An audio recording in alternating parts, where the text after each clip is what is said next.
Hello, ladies and gentlemen. Welcome back to another episode here on African Confessions. The following story that you're going to be listening to, it was sent to me by one of our brother. Strange things indeed they do happen in this world. The message reads like this. Hello, Brother Nashi. How are you? Can you please post my own story as hidden identity? I am a man who has been walking in a path that is so dark, so much dark that it has consumed my soul. You can give me a name.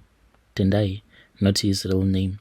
I am a ritualist, and for years I have been deeply entrenched in the occultic world, using powers beyond any human understanding to gain wealth. My story is not about Jesus Christ did this for me and that. My confession, it is about what I have done. It is all because of a woman that I had fallen in love with.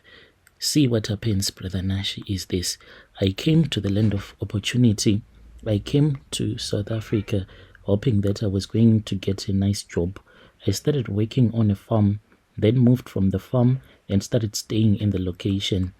I was actually fired because, like in the farms, they really do not want you to show them that you are qualified. And me being someone who was qualified, I can say that I was overqualified to work on that farm. So we had a meeting, and at that time I did not even know that this is the attitude of people who work in the farms. Most of them, they are scared to speak with their white boss. So what they do is that if they don't like you, if they feel that you are like a threat because maybe you have more qualifications, because when I was still in Zim, I was working at this other mine as a diesel technician. When I started working on that farm, people felt that maybe my boss, because of my work experience, was going to like me even more. So then they encouraged me, including the foreman, to go and speak with the boss, saying that he's going to give us a lot of money. And when I went to the boss with such confidence, what I did not know was that when you are working on the farm, if you hear the foreman saying that go and speak with the boss, already he has finished you, because he would have told the boss that you are lazy and you are going to come to complain about the salary. That is what happened to me.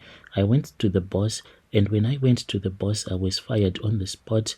We were only getting paid 500 rands at that time a day, and I was given the money that I had worked for. It was about 3 days' salary, and he fired me. When he saw me walking to the farm compound where we used to stay, he followed me. Those guys, they get really angry. The white man then said, get into the car. So I then jumped at the back of the pickup, and then he drove with me and he said, collect your items. I collected my items, and he dropped me outside far from his farm and said, if I ever see your face again, Mugabe, you're going to regret. So I then contacted one of my other friend who was staying in the location. I started staying in the location. I then got a job. I was working as a security. Then I fell in love with my landlord's daughter, a very beautiful young woman. And then after she had chopped my money, she kept on promising me that she was going to give me the cookie. But almost half a year during those days, she wanted me to buy for her. There was this other shoe that they used to love in South Africa called Cavella, very expensive. At that time, I worked 2 months straight, and I bought the shoe for her, thinking that she was going to give it to me. So this is how she tricked me. I had bought a BlackBerry for her, but I did not buy it straight from the shop, but I bought it in the street. You know, those guys that sell your stolen phones in the street, but it was still very good. I bought a BlackBerry for her and a Cavella for her. We met in town, then we were supposed to return back home together so that she can give me the cookie. But the girl later on, when we were walking to the taxi rank, she then said, there's this other friend of mine that I want to see. You know, I'll join up with you. I had bought some nice things at ShopRite, but this girl, when I arrived in the location, I waited for her. I prepared and I drank this great stuff that can make you to last long in bed. I had mixed some eggs and milk stout, and then with milk on top of that, after I had drank the milk stout mixed with eggs and milk, then I had an avocado and I waited for her to come, and I waited and I waited.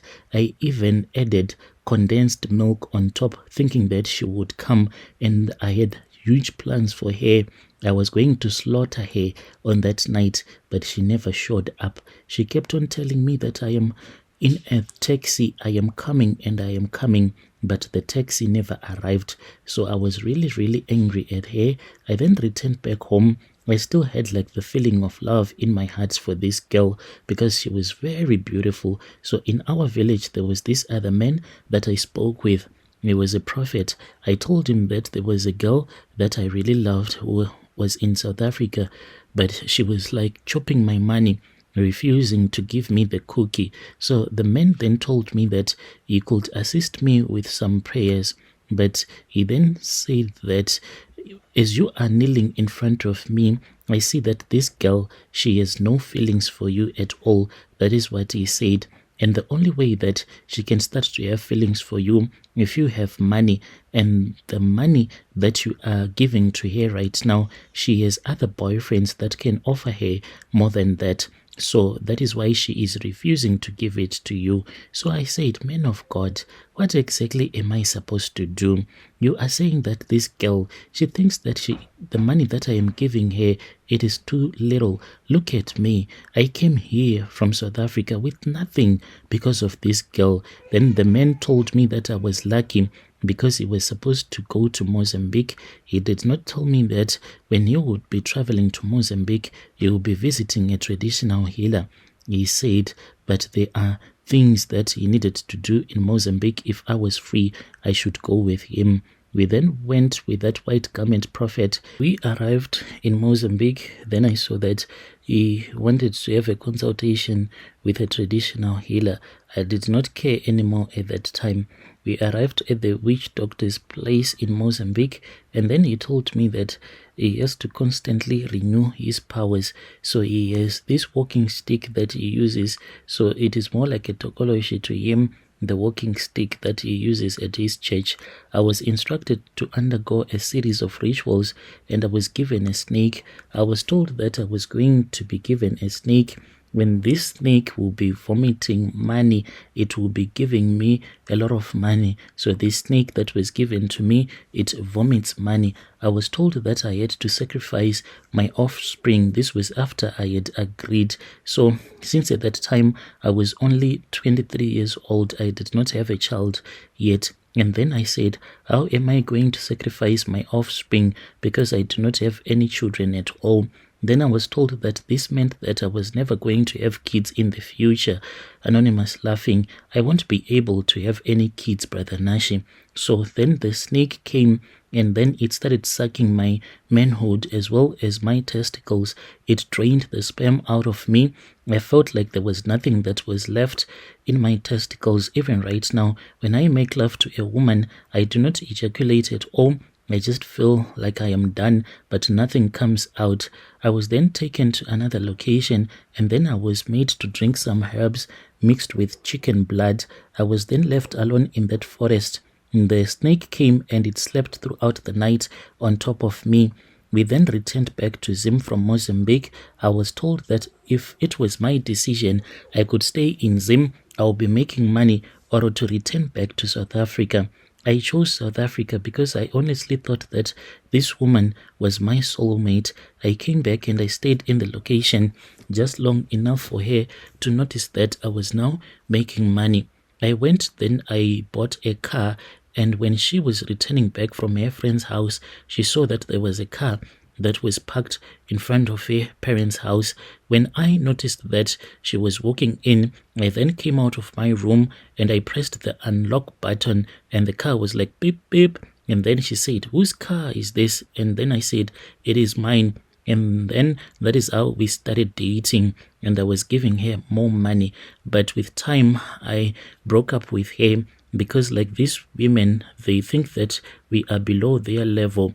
But once you start to make money, you meet women that are above their level. That is what happened at that time. She was the one who introduced me to clubbing. When we went to this other club, that was when I saw that I was wasting my money and time with this Lokshan girl. There were other girls, real bodies that were beautiful out there, and I dumped her. And when she was crying, I said, today it is you who is crying. Remember those times when I wanted you, when you would say, you and I, we are not perfect for each other. You told me that it was never going to work because I won't be able to take care of you. And she was like, but now you can. You are able to take care of me. Please do not do this. Then I'll be like, unfortunately, you are not my type anymore. I don't want to cheat on you with my type. Then I broke up with her. As time went on, that was when the snake told me that there was one thing that it wanted me to do. I was then told that I was supposed to find a church, a Pentecostal church. So there was this other church in the area where I was staying. Then I started to go to that church. I gave my life to Christ. So in that church, what I do is that I make large donations to the church. Usually when we are at church conferences, I particularly choose the pastors whom I see that they are driven by ambition and greed. And then I give them the money that is vomited by my snake. I make these donations publicly, and the pastors, they are blind. They are blinded by my money. Most of them, they want to drive the most expensive cars, and they praise me as someone who has been raised by God, who is helping the church. Right now, this church, it is expanding, and we are in the middle of building another very big church building. I am also there donating money, but what I have realized is that the more that I donate to the pastors, the more that I see their morals being compromised. Instead of preaching the word, I have seen that they start to preach a corrupted gospel, addicted to money, to the lifestyle. It's like this ritual money that I give them, it affects them, and they are drifting away from the teachings of the Bible. So this is what I have done. This is what I have seen in church. A lot of corruption. People there, they no longer pray. I feel so much comfortable. You can be at church and no one can even tell you that you are a sinner. You won't even hear the word Jesus Christ being mentioned. This is my confession. Dear listeners, right, there was a message that was sent to me by one of our dear brother. Strange things indeed they do happen in this world.